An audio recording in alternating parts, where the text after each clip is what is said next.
शुरुआत मोदी का मिशन झारखंड, नमो झारखंड। नरेंद्र मोदी इस वक्त झारखंड की धरती पर है। चाईबासा में गढ़वा में चुनावी सभा को संबोधित किया। भय भ्रष्टाचार के खिलाफ उलगुलान कर दिया। आज साफ तौर पर जनप्रतिनिधियों पर निशाना साधा कि भ्रष्टाचारियों ने जल जीवन मिशन का जल तक पी लिया, लोगों के घरों तक नल जल योजना नहीं पहुंचा सके, करोड़ों रुपए का भ्रष्टाचार हुआ। एक बार फिर उजागर किया कि केंद्र की सरकार ने 2005 से 2014 तक महज 84,000 करोड़ रुपए झारखंड सरकार को दिए थे, लेकिन 2014 से लेकर 2024 तक केंद्र की एनडीए सरकार ने झारखंड सरकार को 3,24,000 करोड़ से ज्यादा की राशि दी है। अमित शाह ने भी, कल गृह मंत्री अमित शाह ने भी यही बातें कही थी।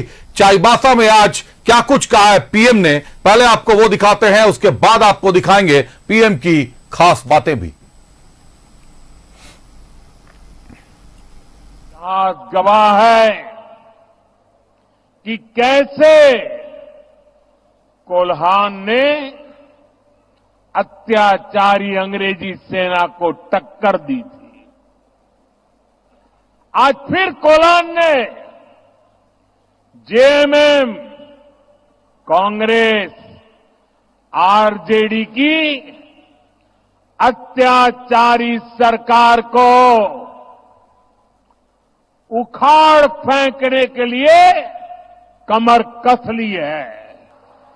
हर कोई कह रहा है कि इस बार कोल्हान नया इतिहास रचने जा रहा है। जो सालों साल नहीं हुआ वो इस साल होने जा रहा है।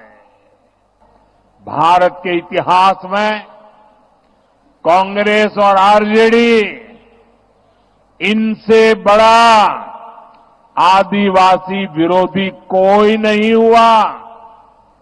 ये जो हमारे नौजवान हैं, इनको वो पुराने दिन याद दिलाना जरूरी है। गुवा गोलीकांड जरूर याद होगा। जिस तरह की बर्बरता अंग्रेजों ने की थी, वैसी ही बर्बरता यहां कांग्रेस सरकार ने आदिवासियों का खून बहा करके थी। यहां कांग्रेस सरकार ने हमारे आदिवासी भाइयों को गोलियों से भून दिया था। हमारे वो आदिवासी पूर्वज सिर्फ अपना हक मांग रहे थे, वो अलग झारखंड राज्य मांग रहे थे। मत भूलिए, तब आरजेडी के नेता भी कहते थे कि झारखंड उनकी लाश पर बनेगा।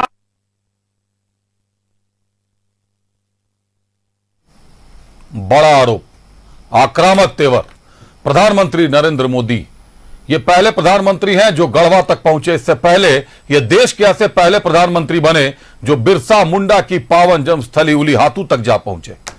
आक्रामक तेवर है इस बार भी, चुनाव के पहले का तेवर है आक्रामक, निश्चित तौर पर होगा। भ्रष्टाचार के खिलाफ लड़ाई बता रहे हैं, घुसपैठ के खिलाफ लड़ाई बता रहे हैं। रुक करते हैं, रुचि हमारे साथ, हमारी सहयोगी जुड़ रही है। रुचि, पीएम झारखंड आते हैं और झारखंड आते के साथ पहला प्रहार, कांग्रेस, आरजेडी और जेएमएम कभी आदिवासियों का सम्मान नहीं करती। देश के प्रधानमंत्री ये कह रहे हैं। आप समझ लीजिए कि सरकार अगर अलग बनती है, अगर आईएनडीआईए की सरकार झारखंड में बनती है, तो विकास की क्या गाथा लिखी जा सकेगी। झारखंडियों का विकास आखिर कैसे होगा, क्योंकि जो हालात चल रहे हैं इसमें केंद्र सरकार से मदद की कोई अपेक्षा आप नहीं कर सकते अगर गठबंधन की सरकार यहां बनती है तो।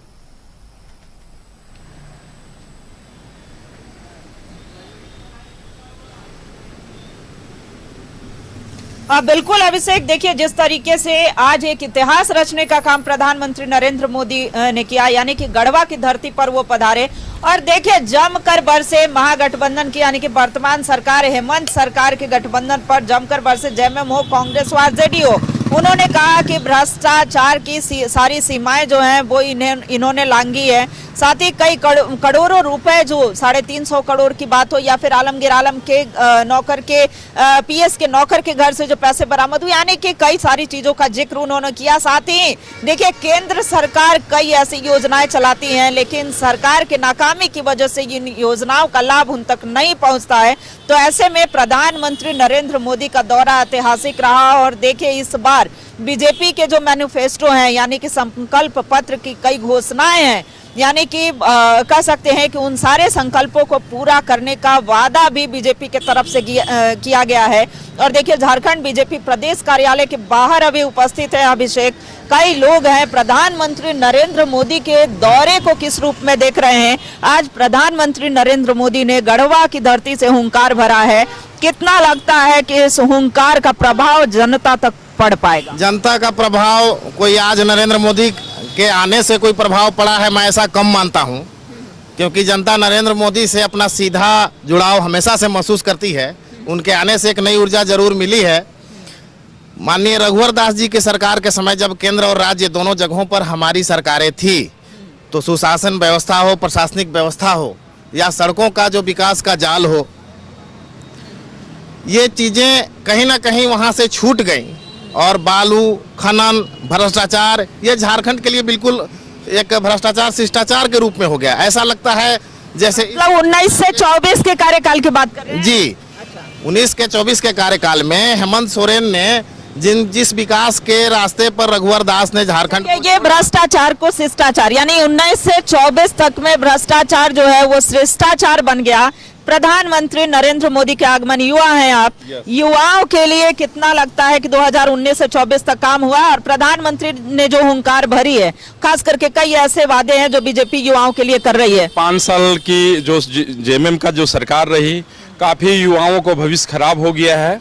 5 साल में हमको लगता है बहुत लोगों को जो आयु सीमा होता है वैकेंसी भरने का, वो सीमा समाप्त हो गया है। इसलिए काफी आने वाला युवा साथी को काफी आक्रोश है और निश्चित तौर से लगता है कि बीजेपी का सरकार हमारे बहुत बहुमत से जीतेगी और उम्मीद है कि आपके लिए कार्य करेगी। यस पूरा उम्मीद है। पूरा भारतीय जनता पार्टी हमारा पूरा काम करेगी। हम लोग को सबको युवा को उम्मीद है।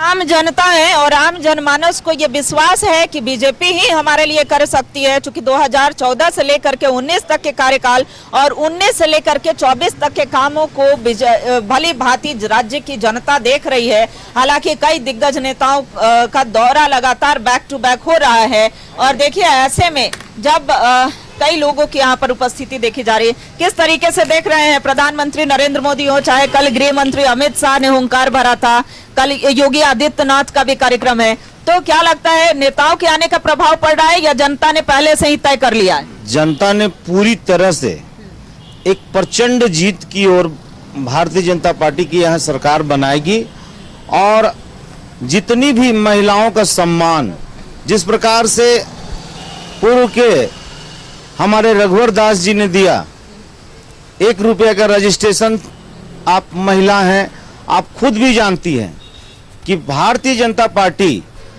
के राज्य में सुशासन की सरकार, महिलाओं का सम्मान या मेरा जो भी युवाओं का जिस तरह से पीटा गया, जिस तरह से अभी युवा साथी बताए, आज सभी लोग ऐसा आक्रोश, हम तो सभी झारखंड वासियों से आग्रह करेंगे कि जिस प्रकार 2.5 से 3 लाख आदिवासी बाहर से आकर, विदेशों से आकर भारतीय जनता पार्टी को वोट करती है, आप आदिवासी, नकली आदिवासी को छोड़ आदिवासी हित के लिए जब ऋषि सुनक जैसा प्रधानमंत्री ब्रिटेन का बन सकता है, अच्छे कार्य। ठीक है, कई लोगों की यहाँ पर उपस्थिति देखी जा रही है और ऐसे में सभी की राय जो है वो जरूरी है। प्रधानमंत्री नरेंद्र मोदी के आगमन को किस रूप में देख रहे हैं? कल गृह मंत्री भी आए थे, संकल्प लिया है, यानी संकल्प से सिद्धि तक पहुंचाने का जो प्रण है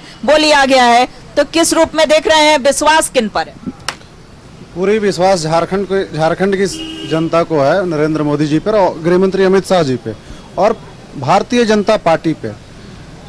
जो 5 साल में हेमंत सरकार लूट खसोट भ्रष्टाचार, महिला पे अत्याचार, आदिवासियों पे अत्याचार मचा के जो रखी है उसको परिवर्तन करने की बारी आ गई है।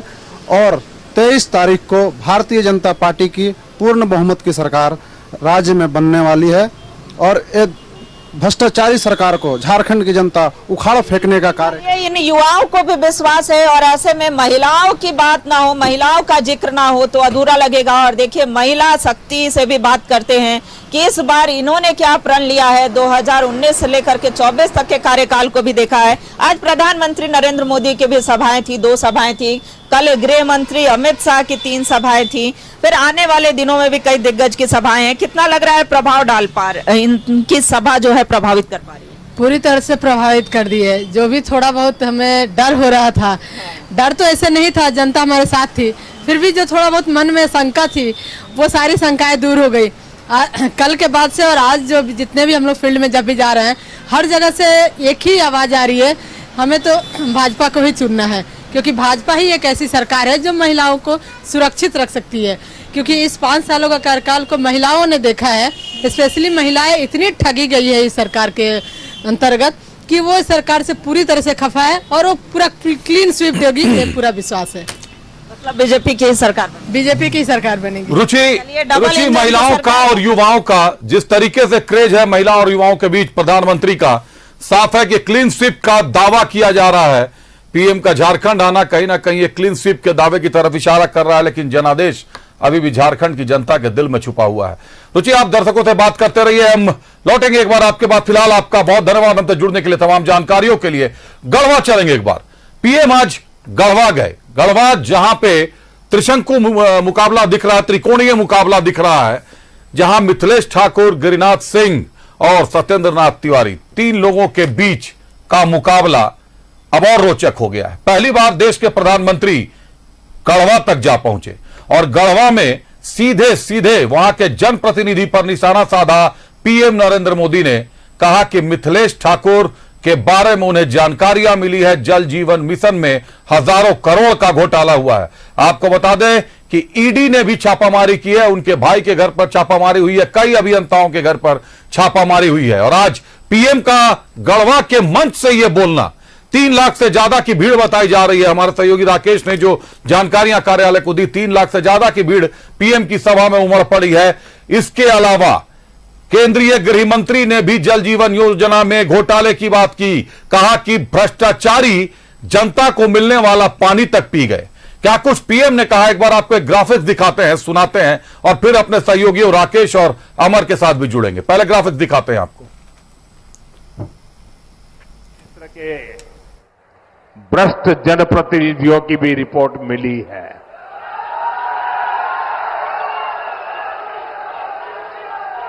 इन्होंने तो आपके हक के पानी के नल तक को नहीं छोड़ा।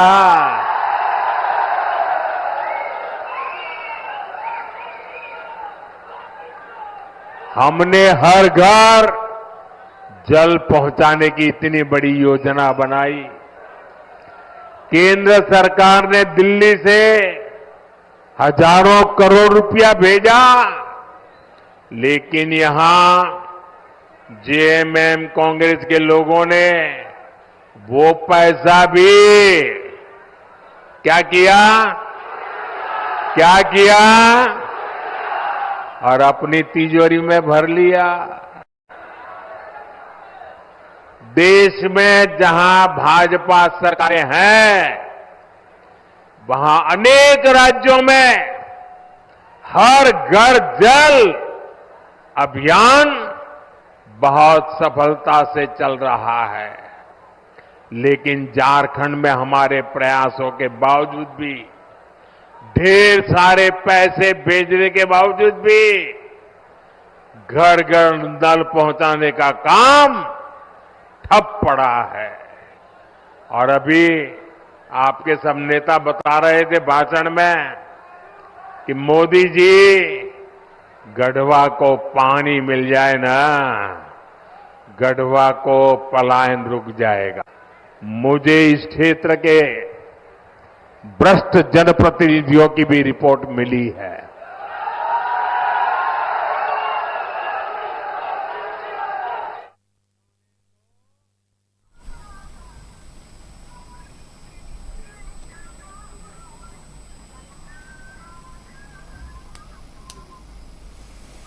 सीधे सीधे निशाना साध दिया है मिथिलेश ठाकुर पर पीएम नरेंद्र मोदी ने। रुक करते हैं हमारे सहयोगियों का। हमारे साथ गढ़वा से राकेश और अमर दोनों सहयोगी जुड़ रहे हैं। राकेश, जो कल आपसे चर्चा हो रही थी कि पीएम पहली बार कोई देश के प्रधानमंत्री गढ़वा तक जा पहुंचेंगे, और यह भी चर्चा हुई थी कि जल जीवन मिशन पर सवाल उठेगा क्योंकि ईडी के रडार पर है। आज तो कल अमित शाह ने भी कहा, आज प्रधानमंत्री नरेंद्र मोदी ने भी साफ कर दिया कि जनता के हिस्से का पानी पी गए भ्रष्टाचारी। जल जीवन मिशन का हर घर नल जल योजना का नल तक डकार गए। सीधे सीधे कई जांच एजेंसियां, केंद्रीय जांच एजेंसियां एक बार फिर अलर्ट पर हैं। बड़ा गाज गिर सकता है मिथिलेश ठाकुर पर। राकेश, बिल्कुल, देखिए मंच से प्रधानमंत्री ने उस पूरी योजना का जिक्र किया और देखिए गढ़वा शुरू से ही पानी को लेकर तरसता रहा है, लिहाजा प्रधानमंत्री के भाषण में उसका जिक्र था और प्रधानमंत्री ने गढ़वा को लेकर कमिटमेंट भी किया कि आने वाले दिनों में बीजेपी की जब सरकार बनेगी 23 तारीख को, और जब डबल इंजन की सरकार होगी तो जो जल संकट है गढ़वा में पूरे पलामू प्रमंडल में उसको दूर किया जाएगा। जहां तक मंत्री मिथिलेश ठाकुर की बात है या उनके विभाग में व्याप्त भ्रष्टाचार की बात है तो उसको भी मंच से प्रधानमंत्री ने उजागर किया और ये कहा कि उनकी फाइल पीएमओ तक पहुंची है, वो सारी चीज़ों को देख रहे हैं।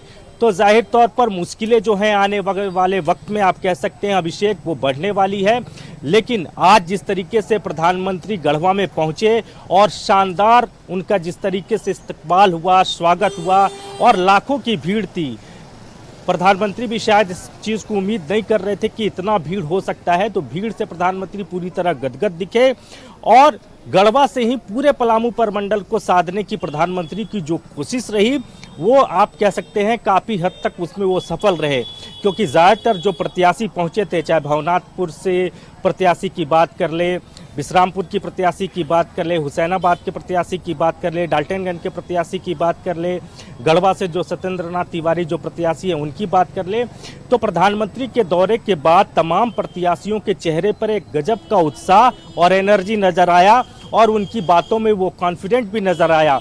तमाम प्रत्याशी अपनी जीत को लेकर आश्वस्त दिखे। उनको लगा कि प्रधानमंत्री के इस दौरे के बाद उनका जो जीत है वो अब और ज़्यादा करीब हो चुका है, अब वो और ज़्यादा कॉन्फिडेंट नजर आए।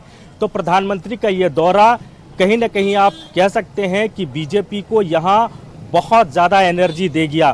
पहले से ही बीजेपी यहाँ मजबूत है, 9 विधानसभा सीटें पड़ती हैं पूरे पलामू प्रमंडल में और 6 पर बीजेपी का कब्जा है।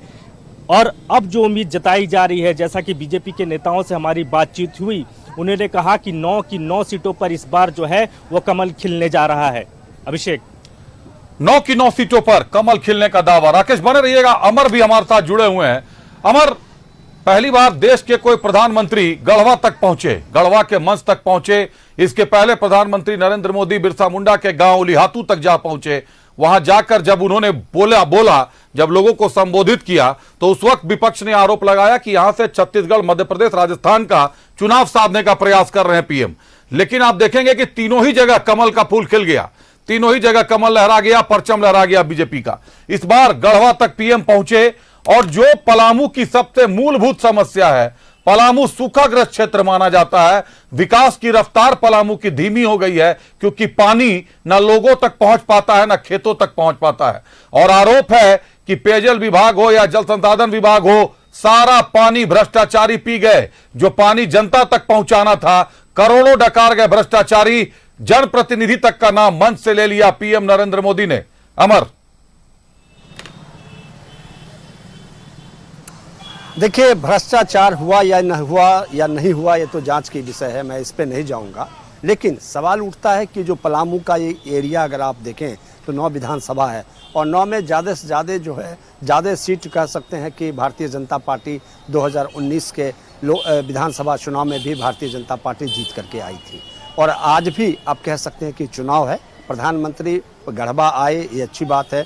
लोगों ने उनका मुस्तकबिल किया, ये भी बहुत अच्छी बात है। युवा को वो कनेक्ट किया, ये भी अच्छी बात है। और जब वो बोल रहे थे तो युवा में जोश था, ये भी एक अच्छी बात है, क्योंकि प्रधानमंत्री लोगों को जोड़ते हैं, ये उनका एक अपना स्टाइल है। जिस वजह से आप अगर उसको लाइव देख रहे होंगे तो आपको अंदाज़ा लगा होगा कि किस तरह से जो सामने बैठे युवा थे वो चिल्ला रहे थे मोदी मोदी कर करके।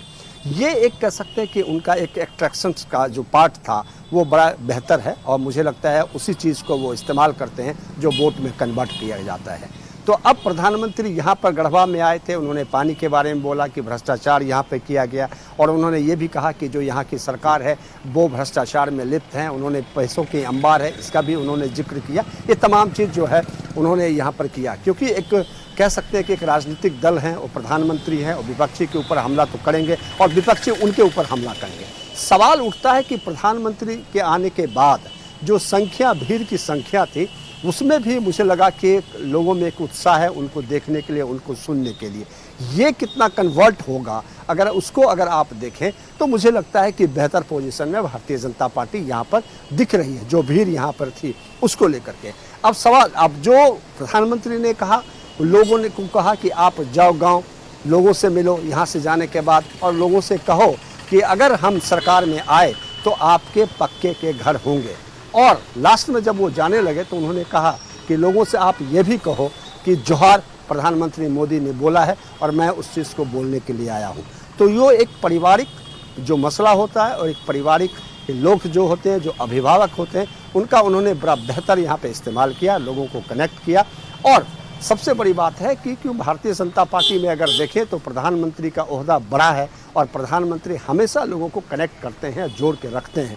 और यही वजह है कि भारतीय जनता पार्टी के जो अब जीत की जो लहर देखते हैं या फिर जीतने की बात जो कही जाती है, जो आंकड़े सामने आते हैं, वो उसका एक नतीजा है, जिसका जीता जाता स्वरूप जो था मैंने आज गढ़वा में देखा। प्रधानमंत्री के लोग सुनने के लिए आए और एक बेहतर पोजीशंस में लोग थे, कनेक्ट कर रहे थे लोगों को और अपनी बात उन्होंने बेहतर तरीके से कहा और लोग समझने की भी कोशिश की। और आपने एक बड़ी अच्छी बात कही कि भ्रष्टाचार पे पीएम ने वार जरूर किया, लेकिन भ्रष्टाचार हुआ है नहीं हुआ ये जांच का विषय है, आप इस पर कुछ नहीं कहेंगे। चलिए आप इस पे मत कहिए, पिछले 3-4 दिनों से आप पलामू प्रमंडल में हैं, सबसे बड़ी समस्या पलामू की क्या नजर आई आपकी? आप जनादेश कर रहे हैं, लोगों के बीच जा रहे हैं, लोगों को सबसे ज्यादा समस्या पलामू में किस बात की है अमर?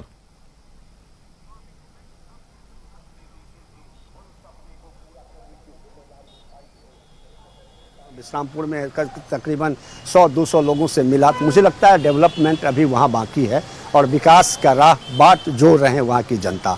चाहे बिजली हो, पानी हो, सड़क की बात मैं करता हूँ, वहाँ अभी भी दिक्कतें हैं। अब उसके बाद अगर भवनाथपुर आए, वहाँ भी मैंने देखा कि वहाँ भी अगर सरकार की अगर नाकामी ना होती या फिर सरकार अगर चाहती तो वहाँ बेहतर पोजीशन से वहाँ की स्थिति होती। आप गढ़वा आ जाइए, गढ़वा में पानी की बड़ी समस्या है। आज भी मैंने तकरीबन 100-200 लोगों से बात किया तो लोगों का कहना था कि पानी यहाँ सबसे बड़ी संख्या है। अगर कि जो लोग यहाँ से पलायन किए हैं, प्रधानमंत्री ने खुद कहा कि अगर पानी की व्यवस्था सुदृढ़ हो जाएगा तो लोग यहाँ पे वापस आ सकते हैं खेती करने के लिए या फिर अपने रोजगार के लिए। सवाल ये है कि जो 9 विधानसभा है उसमें भारतीय जनता पार्टी के 5 जो लोग हैं, 5 विधायक यहाँ पर जीते, 6 विधायक हैं, 4 अदर हैं। अमर 6 विधायक हैं। इसकी सीट को बढ़ाना है। 9 विधानसभा में 6 बैठ 9 विधानसभा में 6 विधायक हैं, 6 विधायक हैं। और जैसा अभी आपने कहा सबसे बड़ी समस्या गढ़वा के लिए अगर पानी है और देश के प्रधानमंत्री को मंच से यह बोलना पड़ रहा है कि आपके हिस्से तक पहुंचने वाला पानी भ्रष्टाचारी पी गए। और कहीं ना कहीं अगर आप देखें जल जीवन मिशन योजना में जितना पैसा केंद्र सरकार ने दिया है उसके हिसाब से जल जीवन मिशन, अभी आप वहां है, फैक्ट चेक आप लोग कर लें कि क्या जल जीवन मिशन योजना वहां धरातल पर उतर पाई है, क्या लोगों के घर तक नल पहुंच पाया है? गढ़वा पलामू प्रमंडल का कोई भी इलाका एक चुन लें और देख लें कि क्या वहां पर स्थिति, हालात क्या है। हालात भयावह है। जो पलामू पानी से जूझ रहा है, उस पलामू में पानी को लेकर जो केंद्र सरकार का पैसा आया उसका यूटिलाइज नहीं हुआ, जिसको लेकर सीधे सीधे केंद्र सरकार ने निशाना साधा है। बने रहिएगा अमर, हमारे साथ एक बार राकेश का रुख करते हैं। राकेश, 6 विधानसभा पर भाजपा परचम लहरा रही है, गढ़वा में कहीं ना कहीं त्रिकोणीय मुकाबला दिख रहा है। पलामू की क्या हालात है, विश्रामपुर हुसैनाबाद के क्या हालात है राकेश? देखिए अभिषेक, मैं फिलहाल विश्रामपुर में मौजूद हूं और विश्रामपुर की अगर तस्वीर की बात करें तो यहां से बीजेपी की टिकट पर तीसरी बार जो है वो रामचंद्र चंद्रवंशी चुनावी मैदान में है। 2 बार से वो लगातार यहां से चुनाव जीतते रहे हैं और इस बार बड़ा दिलचस्प है यहाँ अगर हम विश्रामपुर सीट की बात करें तो देखिए आरजेडी ने भी यहाँ अपना उम्मीदवार दे दिया और कांग्रेस ने भी अपना उम्मीदवार दे दिया। तो जो बातें पहले निकल कर आ रही थी कि गठबंधन की गांठ इस बार कमजोर पड़ी है, तो उसका एक जीता जागता उदाहरण आपको बिश्रामपुर में देखने को मिलेगा। पहले आरजेडी ने उम्मीदवार दिया और उसके बाद नरेश सिंह आरजेडी के उम्मीदवार हैं और उसके बाद यहां से कांग्रेस ने भी अपना उम्मीदवार दिया। तो देखिए, नरेश सिंह पिछली बार 2019 में निर्दलीय चुनावी मैदान में थे और तीसरे पायदान पर थे, लेकिन आरजेडी ने जब उनको प्रत्याशी बनाया तो लड़ाई में सीधे सीधे वो आ चुके हैं। और जो बिश्रामपुर की असली लड़ाई है वो रामचंद्र चंद्रवंशी और नरेश सिंह के बीच में ही बताई जा रही है। हालांकि कई निर्दलीय भी इस बार चुनाव में ताल ठोक रहे हैं। समाजवादी पार्टी की तरफ से भी उम्मीदवार दिया गया है, बहुजन समाजवादी पार्टी की तरफ से भी उम्मीदवार दिया गया है। तो यहाँ बहुकोणीय संघर्ष हमेशा से रहा है और उसी से कोई चेहरा निकलता है।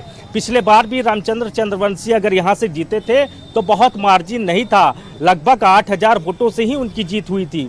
तो ये कोई भी पाट सकता है और आरजेडी यहाँ मजबूत स्थिति में है, ये लोगों की जुबान पर है। लेकिन इतना ज़रूर है कि जो टक्कर होगा वो आरजेडी और यहाँ बीजेपी के जो प्रत्याशी हैं उनके बीच में ही टक्कर है। अभिषेक, यहाँ बिल्कुल राकेश, टक्कर है कहीं ना कहीं। और गठबंधन में आरजेडी कांग्रेस के बीच की जो लड़ाई है वो थोड़ा बहुत कांग्रेस को और आरजेडी दोनों को नुकसान भी पहुंचाएगी।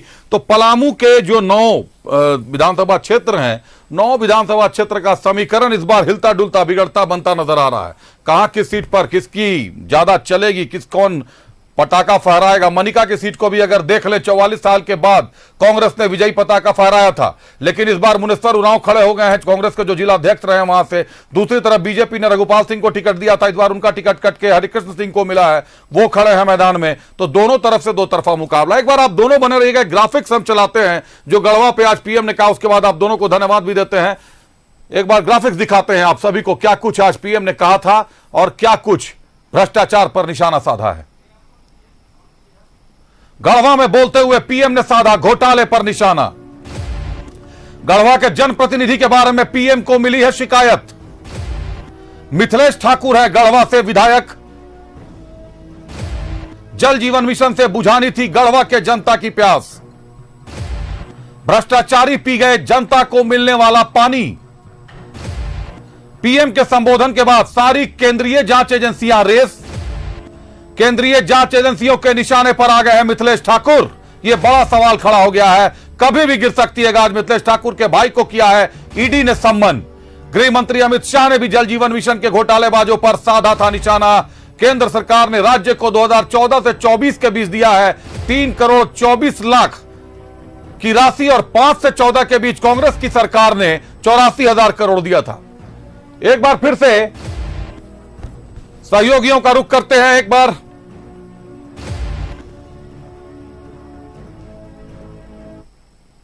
राकेश, अभी जो हालात हैं, अगर गढ़वा के हालात देखें तो जिस तरीके से नरेंद्र मोदी साहब ने निशाना साधा है, अमित शाह साहब ने निशाना साधा है, जांच एजेंसियां जिस तरीके से रेस है, कुल मिलाकर एक मनोबल को कहीं ना कहीं एक दबाव पैदा करने वाला है। दूसरी तरफ भाजपा का यह भी आरोप अब आ गया है कि मिथिलेश ठाकुर मूलतः हाजीपुर के रहने वाले हैं, कार्य क्षेत्र उनका चाईबासा रहा है, तो गढ़वा से चुनाव लड़ने के पीछे क्या उसका कारण है राकेश?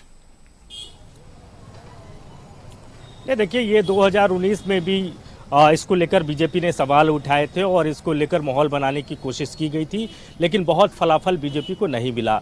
इस बार भी इस मुद्दे को उठाने की कोशिश की जा रही है, लेकिन इतना ज़रूर है कि देखिए 5 साल में गढ़वा में ऐसा भी नहीं है कि काम नहीं हुआ। इंफ्रास्ट्रक्चर के क्षेत्र में कई काम हुए हैं अभिषेक, लेकिन जहाँ तक नल जल योजना की बात है तो सिर्फ गढ़वा नहीं, पूरे झारखंड की स्थिति बहुत दयनीय है और जो योजना का लाभ लोगों को मिलना चाहिए था उसका लाभ नहीं मिल पाया।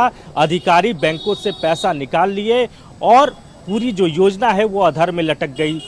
योजना को लेकर राज्य सरकार ने केंद्र से एक्सटेंशन भी लिया और उसके बाद ये उम्मीद की जा रही थी कि शायद समय पर काम पूरा हो जाएगा हर घर नल जल योजना का, लेकिन वो भी पूरा नहीं हो पाया। तो घरों तक नल से जल पहुंचाने का जो जिम्मा राज्य सरकार को केंद्र ने दिया था उसमें राज्य सरकार काफ़ी हद तक नाकाम रही। हालांकि आंकड़ों की बाजीगिरी चलती है, आंकड़ों में सरकार ये ज़रूर कहती है कि हाँ हमने इतने घरों तक, इतने लाख घरों तक हमने इस योजना का लाभ पहुंचा दिया, लेकिन ज़मीन पर जब आप जाएंगे, धरातल पर जब आप जाएंगे तो आपको तस्वीर जस्ट उल्टा नज़र आएगा। तो ये तस्वीर न सिर्फ गढ़वा की है बल्कि पूरे झारखंड में जो तस्वीर है नल जल योजना की वो बहुत सुखद नहीं है। यही वजह है कि चाहे वो अमित शाह हो, चाहे देश के प्रधानमंत्री नरेंद्र मोदी हों, उन्होंने इस योजना को लेकर राज्य सरकार पर और संबंधित विभाग के जो अधिकारी हैं, संबंधित विभाग के जो मंत्री हैं, उस पर निशाना साधा है। ये कहा है कि उनकी जानकारी में सारी चीज़ें आई हैं। दूसरी तरफ आप देख रहे होंगे कि इस पूरे मामले को लेकर जो जिस तरीके की वित्तीय अनियमितता इस विभाग में हुई है, उसको लेकर ईडी रेस है। लगातार ईडी के तरफ से विभाग के कई अधिकारियों को सम्मन किया गया है। विभाग के अधिकारियों के यहाँ तलाशी भी हुई। हालांकि ईडी को क्या मिला नहीं मिला इसकी जानकारी फिलहाल निकल कर नहीं आई है, लेकिन इतना ज़रूर है कि इस योजना को लेकर अगर देश के प्रधानमंत्री सवाल उठा रहे हैं, देश के गृह मंत्री सवाल उठा रहे हैं, तो जाहिर तौर पर आप कह सकते हैं कि आने वाले दिनों में इस योजना से जुड़े जो अधिकारी हैं, जो संबंधित विभाग के मंत्री हैं, उनकी हो सकता है कि आने वाले दिनों में थोड़ी मुश्किलें बढ़ जाएं। अभिषेक, बिल्कुल राकेश, ये आपने बड़ी बात कही कि देश के प्रधानमंत्री और गृह मंत्री अगर सवाल उठा रहे हैं तो अब निरंजन कुमार जैसे जो अभियंता है, निरंजन कुमार तो पूरे झारखंड में चर्चित हैं।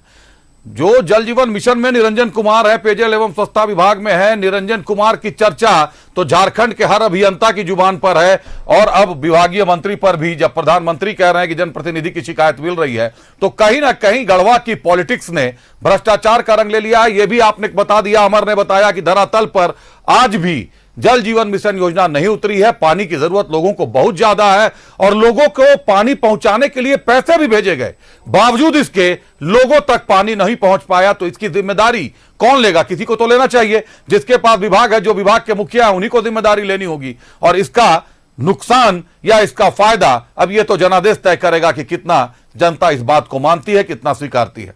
बहरहाल बहुत धन्यवाद राकेश, बहुत धन्यवाद अमर, हमसे जुड़ने के लिए, तमाम जानकारियों के लिए आप दोनों का।